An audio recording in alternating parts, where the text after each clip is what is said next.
So today our success criteria is to apply the Pythagorean approach to determine the formula of the absolute value of complex numbers. So all of you are very familiar with the term complex number, and if you don't know, please go back and watch the video which I already have uploaded before this one. To what are complex number and convert the complex and just draw the complex numbers on the argand plane. So here we already have the idea that what are complex numbers. So one more time, that the complex numbers are the numbers that consist of the real part and the imaginary part, and they can be written in the form of a plus bi. If you want to write it in the form of z equals to x plus yi, it is also correct form. So now the question comes that what is absolute value and how can we determine the absolute value of the complex number? So actually the absolute value or the modulus of a complex number is the distance of the number from the origin, distance of that number from the origin. And the distance cannot be negative, so always you have to, your answer for the absolute value should be positive, comes as a positive number. Now first of all, understand how can we sketch the graph of a complex number. So for example, if I have a on the x-axis and b on the y-axis, so let's suppose this is my a and this is my bi. So how can I sketch the graph? First I go on the top a and then the b. This is my point, and if I join this point from the origin, then it would be the absolute value of the z modulus of the complex number, or the absolute value of the complex number, because this number is the distance from the origin. Now if you drop this point, if you drop this point by making a perpendicular line and join it with the A, then we can see that this distance from 0 till A, it is termed as A, or it could be an X. So let's term it as A. And this Y value means the distance on the Y axis, this value, let's suppose it is B. So we all know that in the Pythagorean theorem, we have a formula c square equals to a square plus b square. Whereas c square, it is the hypotenuse, the longest length of the right angle triangle, and a square and b square, they are the legs of the right angle triangle, depending which one is the opposite. So if this is the theta, so opposite side is the b and the adjacent side is the e. So these are the sum of the squares of the two legs. Now, if you want to find out the c, so it is equals to square root of a square plus b square. And in our case, the c value, the hypotenuse value, it is actually the absolute value of c. So this is how we find out, or we prove the formula for the modulus or the absolute value of complex number. So memorize the formula. Absolute value of z, it is equals to square root of a square plus b square. So let me just erase all these things so that you can see that here we already have drawn, here we already have sketched or drawn a right angle triangle showing the modulus of the complex number. So z, modulo of the z, it is the modulus of a plus bi. The formula is equals to a square plus b square, and we know that the absolute value of complex number, it is the distance between the number and the origin, and the distance cannot be negative. Okay, let's see how can we solve this question. So the question is to graph the given complex number to find the absolute value of the complex number. So first of all, find out the absolute value. So what is the formula of the absolute value? It is a square root of a square plus b square. Now see, A is the real part.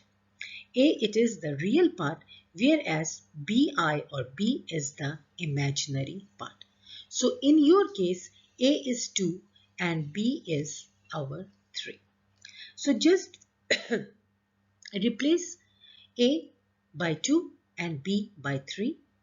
2 square plus 3 square, it will give you 13. That means the square root of 13, and if you write in the calculator, it would be simplified to 3.61. So this is the absolute value of the complex number 2 plus 3i. Now if you want to sketch the graph of this function, what we are going to do, we will see that there is a 2 on the x-axis and 3i is on the y-axis. We go on the top and just here is our point. We just join it with our origin. Now where is the z? So here you have to represent this is the z. Make a line like that, and even if you don't make a line, just represent the absolute value of z by sketching or by joining the point from the origin. So that's it. You can just join it like that. So let's practice some more questions. So let's find the absolute value. So here the A part is 1. 1 plus 6i is z. So A1 is the A part, that is the real part, and the imaginary part could be represented by the B, which is equals to C. 6. Now our formula for the modulus is square root of a square plus b square. Don't forget to write the formula while solving the question. Now our a is 1 square and our b is 6, and put the square on it.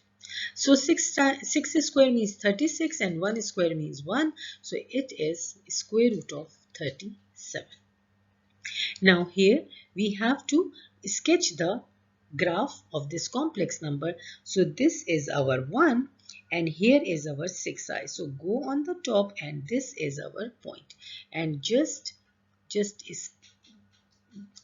this is my drawing. Don't go on my drawing. It is not very perfect, especially when I am writing on the slides. So this is our z. Now just write on this line the absolute value of z. So another question, z equals to minus 10 plus 4i. So the first thing is negative 10 is your real part and 4 is your imaginary part. Write down the formula of the absolute value, that is square root of a square plus b square. Now replace a by negative 10. Now the common error is that normally the students, they forget and they just write negative 10 square. Now this would give you a wrong answer, because if you write negative 10 square in the calculator, the answer is negative 100. But you have to put, because negative 10 is the complete a, so put the brackets and then afterwards write the square on it. Plus b square means 4 square. So this is 100 plus 16. So the answer is 116. So this is our answer. You can simplify it more with the help of the calculator. Now sketch the graph. That is negative 10. It is on the left side. This is negative 10. This is negative 10, and 4i, it is on the top of above the x-axis. So this is 4i. So we will just make a line over here and join it with the origin, and on the top we will write it is the absolute value of z. Let's solve one more question. Z equals to negative 5, negative 2i. So the real part is negative 5 and the imaginary part is negative 2. Don't forget, some of the students here, they make the mistake and they write only 2. So the answer comes correctly, but the way of writing is wrong. So here we will write z modulus equals to square root of a square plus b square. Now in place of a, we will write negative 5. Before putting the square, we will take it in the brackets and then we write the square outside the bracket sign, plus b square. That means in the bracket we are going to write negative 2 and then write the square outside the brackets.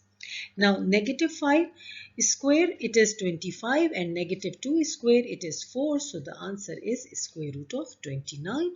You can simplify and write it in the decimal form by using the calculator. Now sketch the graph. So negative 5 is on the left hand side, and negative 2 is below it is here below the x-axis. So we have this point and we will just join it with the origin, and this is said to be our absolute value of z, or the modulus z. One more example. So 10 minus I. Whenever I is written, it means there is a number written before the I. Since you can't see, so it is not 1. It is 1, not 0. So here the common mistakes done by you, that the students, they write the 0 instead of 1. So here the 10 is your real part, whereas negative 1 is your imaginary part. We will write the formula. Absolute value of z equals to a square plus b square. Replace a by the 10. Put the square above the 10 plus b square. So b is negative 1 and put the square. So you can say negative 1 whole square. So 10 square means 100 and negative 1 whole square means 1. So the answer is square root of 101. Now sketch the graph, and here is our 10 and negative I is over here. So just make a point and join it from our origin. And this is said to be the modulus of z. I hope that all the questions are clear to you. So the only thing is that you have to memorize the formula. Now this is your turn. Just do it. Pause the video and solve it.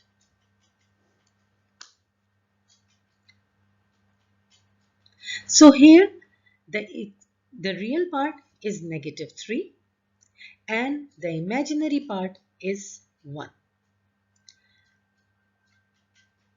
So in order to sketch the graph, we have negative 3 on the left hand side of the origin and 1 is above the x-axis.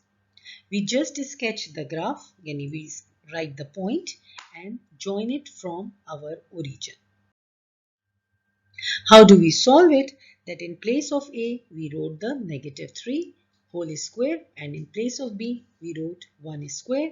So we get square root of 10, which is equals to 3.16. So I hope that all the concepts and all the questions are clear to you. So see you in the next video. If you like the video, kindly subscribe my channel and like the video. Thank you very much.